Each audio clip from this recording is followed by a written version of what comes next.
Well, I guess I'll start doing this. Hi, my name is Charles, and today on my channel, I'm going to be doing my first ever Blu-ray roundup video for the month of September. I'm a real lazy person when it comes to wanting to film, and when it comes to filming my complete Blu-ray collection, I kept saying for the longest time I was going to do it, but as time has gone by, I just find myself more and more daunted to do it. So I thought to myself, maybe I should just do like videos showing what I bought every month. That way I can give y'all a little something, instead of just being like, that Blu-ray collection video is eventually coming. I mean, it is eventually coming, but when? Only time will tell. Only time will tell. But yeah, I thought it'd be fun just to, show what I got every month from now. So I was really shocked when I made a list of all the Blu-rays I bought in September because yikes. Yikes. This was a lot more than I actually thought I bought. Anyways, let's go on this journey through all the movies I bought in the month of September and just see exactly what I got and, how much my bank account probably is hurting from all the money I spent on all these movies. As I said, this is the first time I'm doing a Blu-ray haul video, so chaos will ensue, messiness will ensue while making this, so if this is a messy video, then it's whatever. Okay, first off, I got House of Wax. This movie is directed by, I cannot remember, or at least how to pronounce the director's name, but he's the guy who did, The Shallows, and also, is it The Commuter? I'm pretty sure it's Commuter, but I'm thinking about the other one with Liam Neeson, the other one with Liam Neeson. I just watched it. Nonstop.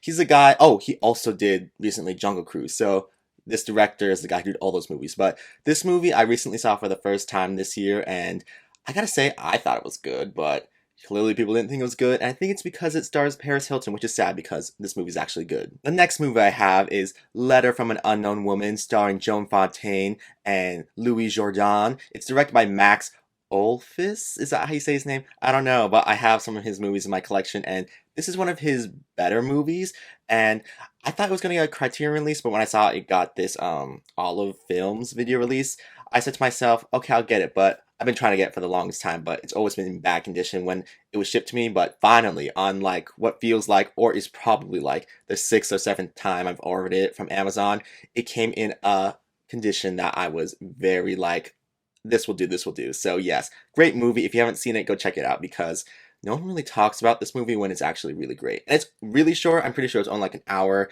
and 28 minutes. So it's a fast watch and it's a very, very good watch. Okay, so the next movie I have is Coraline. I already owned Coraline, but this was a better and newer like release of Coraline, so I said I will get it. And plus it has a slipcover, so I said yes, I will get this version of Coraline. And I recently saw Coraline in theaters, and it was amazing. And really, if you don't like Coraline or haven't seen Coraline, what are you doing? What are you doing? This movie is amazing, and in my opinion, it should have won Best Animated Film at the Oscars that year over, Up. Up, it's a good movie, but Coraline, it was doing something very different at the time, and I just feel like this was a really good innovation in animation, and the story was really, really strong. And once again, I love Up, but Coraline is where it's at. The next movie I have to show is Paranorman, another Leica movie. They really released like all four Leica movies, two in August and two in September, but I just got all of them in September, and this is one of the ones that came out in September. But yeah, I already own Paranorman, but as I said with Coraline, this one has a slipcover and it's newly remastered, so I said, yes, I will get this. This is one of my favorite anime movies of all time. Great story, and I just love the cast of the movie. It's great.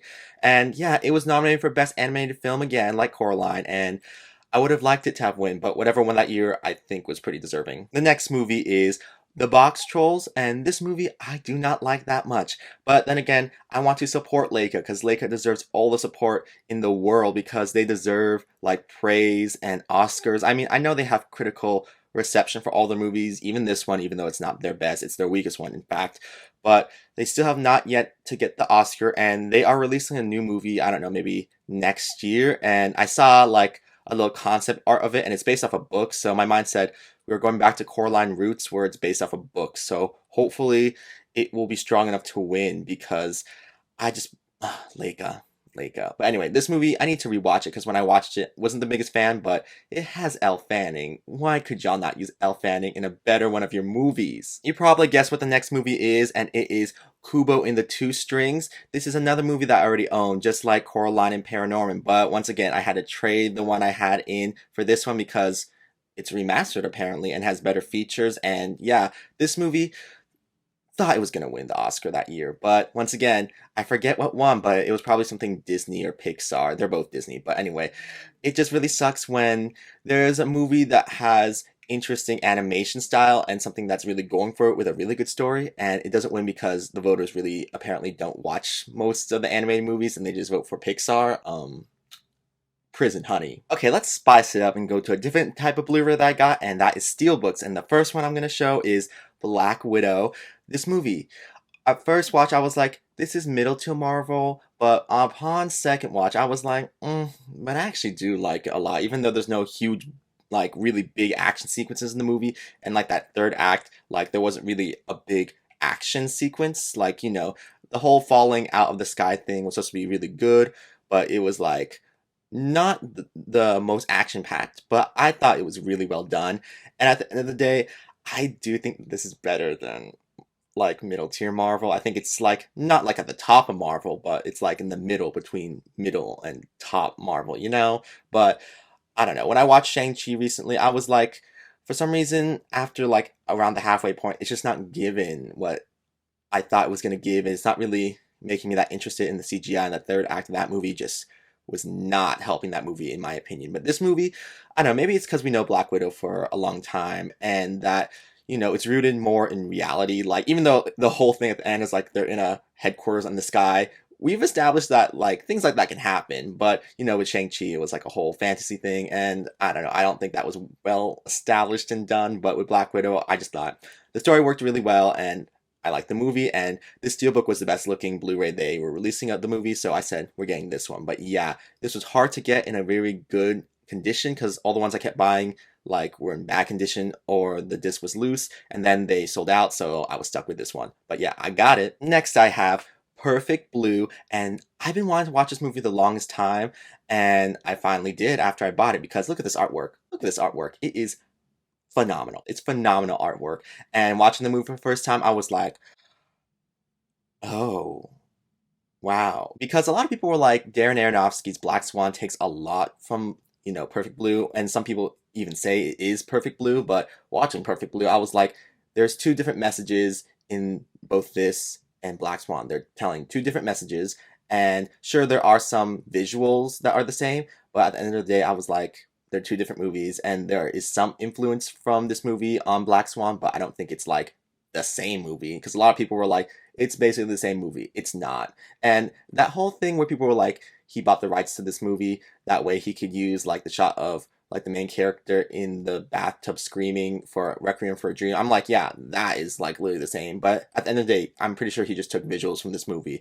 This movie, the last like 20 minutes, insanity.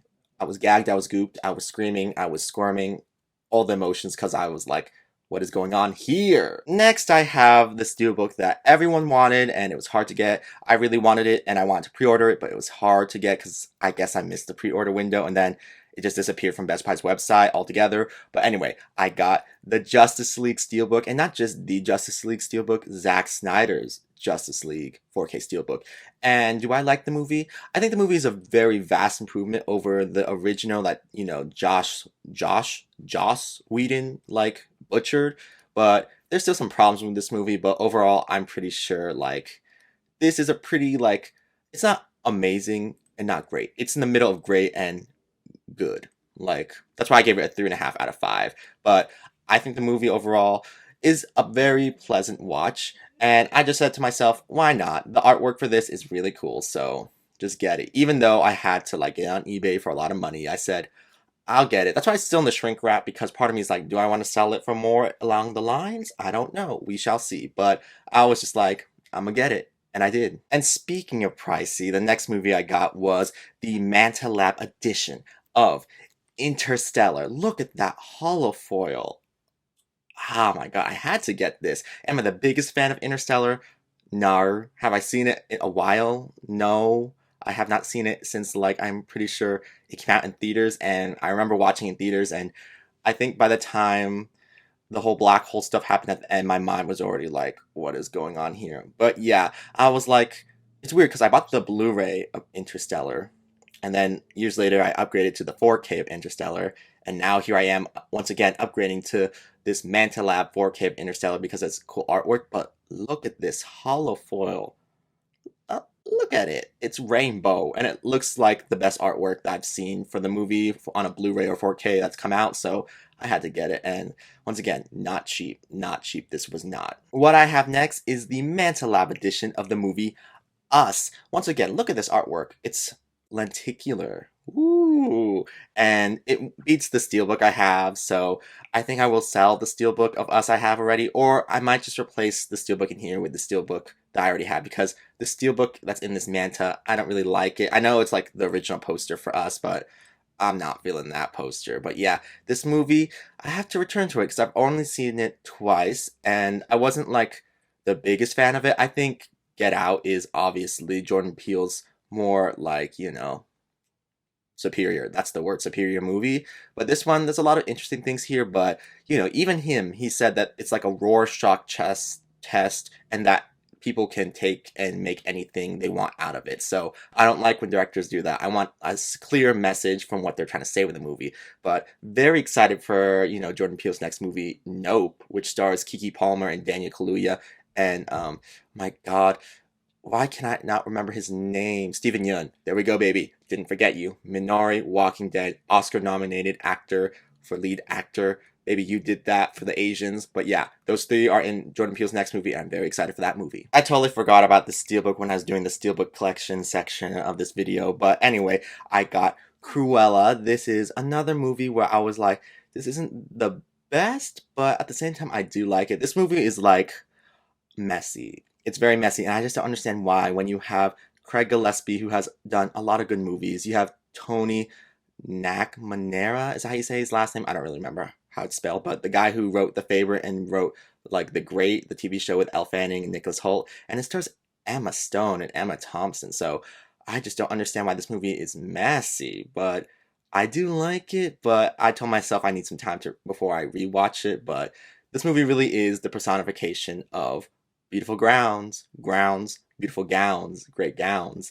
And yeah, this Steelbook sold out, and I have like 2 other copies available because the first one I got, the disc was loose, and then I bought 2 because I always buy 2 of a Steelbook. That way I can get the one in the best condition, but since it's sold out, my mind's like, I guess I'll just sell the other 2 on eBay. Okay, let's go on to TV shows I bought on Blu-ray, and the first one I got is the complete series of Cowboy Bebop, and I got this because Netflix is, premiering their live action version of it, I think in November, so I wanted to catch up and know what this show was really about. I'm watching it on Hulu right now, and I've only watched 3 episodes, but I'm watching this other anime right now called Yu Yu Hakusho. It's old too, and that show really is taking a lot of my time up because I'm very invested in that show.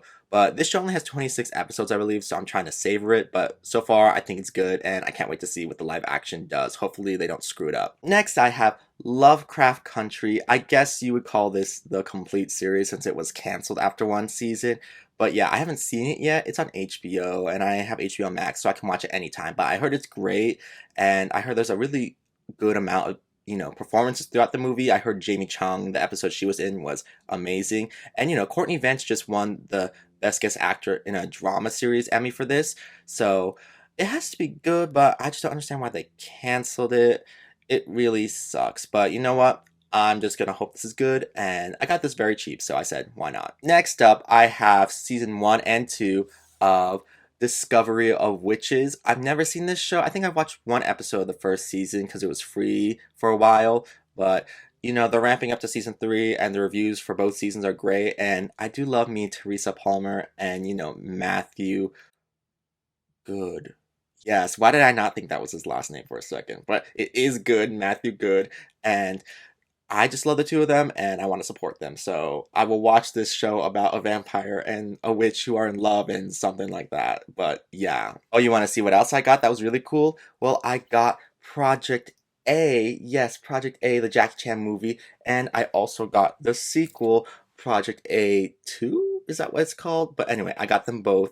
They're Nova Media movies, and I thought to myself, well, I like Jackie Chan a lot, and people say that Project A is one of his best movies, and I really concur with the fact that Jackie Chan's movies when he was younger are better than the movies he made when he became mainstream in America. That's why I try tracking down all his like really good like Chinese movies where he's, in Cantonese because a lot of the movies that Jackie Chan made were for some reason re-released under Miramax but then with English dub and the dub was bad. So I've been trying to get a hold of like all Jackie Chan's like really prominent old movies. That way I can see like the brilliance that is Jackie Chan because honestly I think 2000s and up Jackie Chan just isn't serving and that's honestly because he's older and he can only do so much and you know sometimes his stories in his movies don't hit so he relies a lot on action. An example of that is Rumble in the Bronx. I think that movie relies way too heavily on the fight sequences in the movie to keep it afloat because I don't think the story of that movie is good. But anyway, these two movies, hopefully they're good.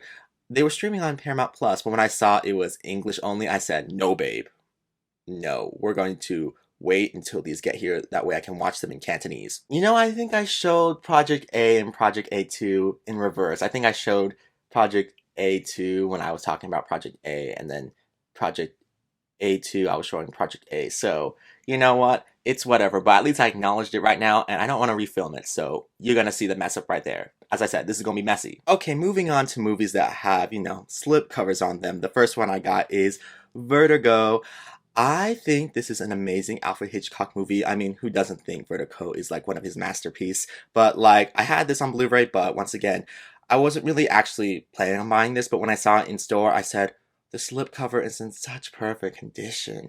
And I do love Vertigo, so here we go with Vertigo. And I got it pretty cheap too, so the more you know, the more you know. Next, I got Zola. Zola. This movie is fantastic. I can't wait to see where the director goes from here.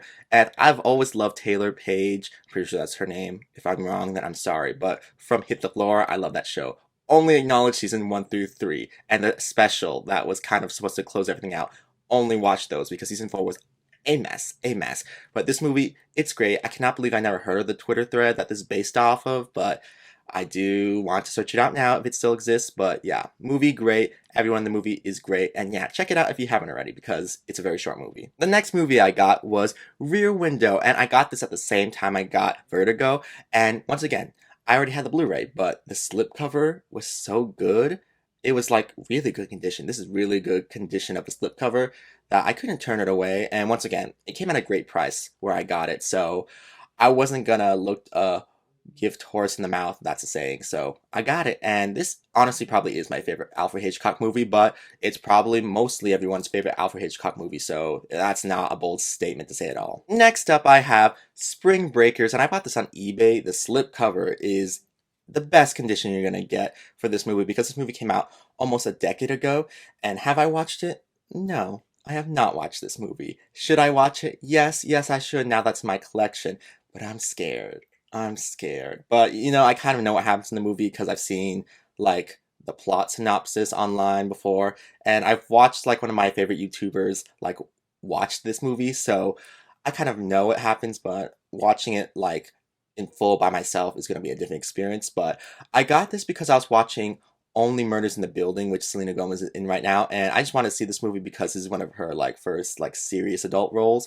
And yeah, in short, watch Only Murders in the Building on Hulu because that's an amazing show, and I would not be surprised if Selena Gomez gets that Emmy nomination next award season because she's great, she's back, and she should be acting more. I like her music, but acting is where she really excels, y'all. The next movie I have is Pacific Rim from Guillermo del Toro. I mean, I was rewatching The Shape of Water, and then I thought to myself, I've never seen Pacific Rim, so why not watch it soon? So I was going to put a hold on it, but then I thought to myself, let's just buy it. And then on eBay, I saw that this one had a really good slipcover, but when I looked on the back of this, there's like a big scratch, like not big, like maybe an inch or two big, and it's kind of deep, and that made me sad. I was gonna see if I could return it, but looking online, I couldn't find any other slipcover that was in a better condition than this one, so I said, I'll keep it. But yeah, I heard this was fun, so I just bought it and I said, okay, you better be worth the amount of money I paid for this, man, because getting this in good condition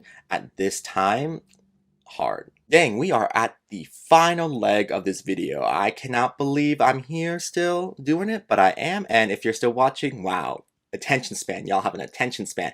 But yeah, let's move on to the next movie I have, which is The Hot Rock, which is a movie from Peter Yates. It stars Robert Redford and Elliot Gould. And I saw this on the Criterion channel before it left, and I was amazed by it. I really thought it was a fun movie.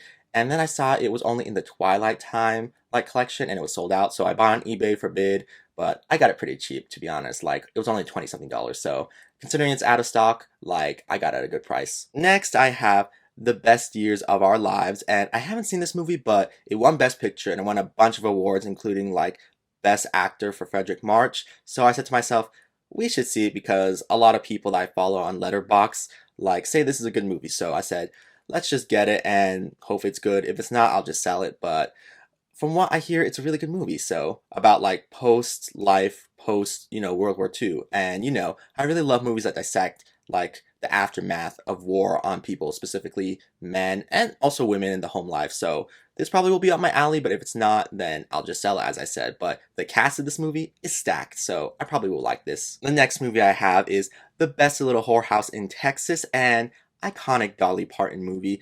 If you don't like this movie or haven't seen it, I don't know what you're doing because this is the movie where she wrote I Will Always Love You, and she sings it in the movie, and it was such a sad moment in the movie, and I just can't believe that, Whitney like covered the song and then made it even more famous than it already was, because I don't actually know how famous it was when, Dolly released it because of this movie, but, Whitney did her thing and made it even more famous, and I just love what Dolly did with the money that, Whitney made because, she covered the song, so all that money that Whitney made for that song really went to Dolly, and I just really love what Dolly did with that money because Dolly Parton is that girl, and my God, there's a lot of sequences in this movie where I'm like, you did that. The director, Colin, I can't remember his last name off the top of my head. He also did 9 to 5 and also Foul Play. Those are his only 3 movies he's directed, I believe, because he died.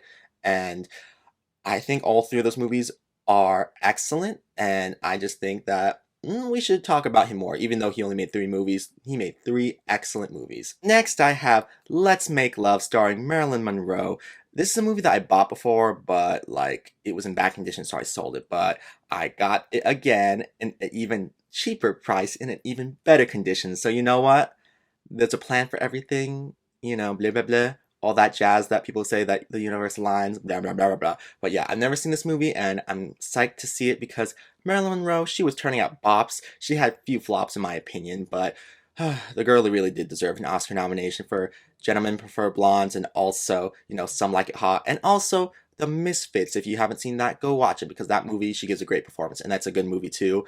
And I really remember the quote that Marilyn talked about, like she's usually the most like depressed person on a set, but being on the set of The Misfits, she felt like she was the least depressed, standing next to Montgomery Clift and Clark Gable. Oh my God. Marilyn Monroe, God, it's so sad. But yeah, can't wait to see this movie. And it's a Twilight Time movie like The Hot Rock, so you really can't buy it anymore, especially since Twilight Time went out of business. So, I just be snatching all the ones that I want up. And yeah, the next movie I have is Stalag 17, and this is a Billy Wilder movie starring William Holden, and this is the movie that won William Holden his Best Lead Actor Oscar. And yeah, it's a good movie about like a prisoner of war camp during World War II. And yeah, I can't really remember a lot about it, but I found it very good, and I think that we should talk about this more when it comes to Billy Wilder's filmography. I don't know, I think it just gets glazed over because it's a good movie, but it's not as strong as some of his others, but at the end of the day, it still is a good movie, and I think we should talk about it. The next movie I got was Bachelorette, and this movie, I don't know. I like it, but then I don't like it. I flip-flop over what I feel about it, but I just bought it recently. It was cheap. And a lot of people online recently were complaining that you can't really stream it anywhere, and that's why you buy the Blu-ray, because especially when it's cheap like this one, you just buy it, that way you can pop it anytime you want. But Kirsten Dunst is right. She makes movies and then they're panned, and then later on people love them. So my mind's like, I should just get this movie because I probably will flip back onto the I really like it section eventually. So might as well get it now. And also, this movie stars Rebel Wilson. in it too as like the titular like bride, and she's in Bridesmaids. I just think it's funny that she's in like two movies with the word bride in it, like so close together. The next movie I have is Mannequin, and I've never seen this movie, but I know the general plot of it, and I really like Andrew McCarthy, even though he's not the best actor. He was very cute, so I said, let me just watch this, even though the reviews for this aren't good. And I like Kim Cattrall, so I said, let's just see what this wacky like 80s movie is gonna serve. And also James Spader's in this, and James Spader is hot tea. If you haven't seen Sex, Lies, and Videotapes, and also Crash, y'all are missing out. Y'all are missing out on that hot tea before he became bald and not hot. But I digress. I digress. The next movie I have is Crimson Peak, the Arrow video version of it. And I already own Crimson Peak, but I thought to myself, I should probably just upgrade to this Arrow version of it because it has a lot more features in it. And I am someone who really loves Crimson Peak. I defend it. I think it's one of Guillermo del Toro's best movies. And yeah, you either get it or you don't get it. And that means, to me, you either have taste or you don't have taste. So you decide where you fall on that line, baby. And the last thing I got this month, whew, God, this was a long list of things. I don't know how this accumulated so fast, but it did, and shelf space is hard. But anyway, the last movie I got this month was Ingrid Bergman in Her Own Words. It's a Criterion, and I've been interested in watching this for the longest time, and I thought to myself, let's just get it. That way you have to watch it. And the voice of, Ingrid Bergman is like Alicia Vikander. So when they don't have audio clips of Ingrid Bergman, I guess they use Alicia Vikander to like, say what they think Ingrid would say. I don't know. I don't know how this is going to work, but I'm very interested in this movie. Is there a lot of rewatchability in it? We'll see, we'll see. But I think it is such an interesting thing to have a documentary in the Criterion Collection. And this one's about Ingrid Bergman, the girly of the time. So I just had to get it, and I will eventually watch this. Okay, and with that, those are all the Blu-rays I bought in the month of September. Whew. I hope this, like, showing all the Blu-rays I bought every month will hold people over until I actually get the energy to make my complete Blu-ray, like, video series. But yeah, because this already took a lot of energy out of me, so I hope you guys enjoyed it. If you have a Letterboxd, y'all should follow me if you like what I was talking about in this video, because I'm on Letterboxd every day, and I'm always reading people's reviews, and I'm always watching at least one movie a day, so I always post a, like, review on my Letterboxd every day. It might be like a serious review, or it could just be a playful review where I'm just writing shit, but I'm always on there, so if you find me interesting, then follow me on Letterboxd if you have one, because, as I said, I'm always on there. Or, follow me on this channel. Whatever. Anyways, thank you guys for coming to my channel and watching this whole Blu-ray roundup video. And yeah, I'll see you guys in the next video if you're here for that. So, until then, I'm gonna go now. So, yes. Bye.